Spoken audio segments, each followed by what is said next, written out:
شیخ الاسلام ابن تیمیہ رحمہ اللہ نے دلوں کو اللہ کی طرف متوجہ کرنے کی 3 چیزوں کا تذکرہ کیا ہے۔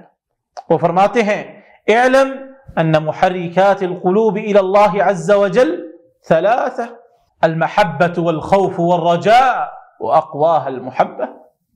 دل کو اللہ تعالی کی جانب مائل کرنے والے 3 جذبات ہیں، محبت، خوف اور امید، اور ان میں سب سے زیادہ قوی جذبہ محبت ہے۔ یعنی ایک بندہ جب اللہ کی طرف رجوع کرتا ہے تو 3 طرح کے جذبوں سے مغلوب ہوتا ہے۔ ان تینوں میں سے سب سے اہم جذبہ وہ ہے جو محبت سے جڑا ہوا ہو۔ قرآن مجید میں فرمایا گیا ہے قل ان کنتم تحبون اللہ فاتبعونی یحببکم اللہ ویغفر لکم ذنوبکم واللہ غفور رحیم۔ اگر تم اللہ سبحانہ و تعالی سے محبت کرتے ہو تو میری پیروی کرو، اللہ بھی تم سے محبت کرے گا اور تمہارے گناہ بخش دے گا۔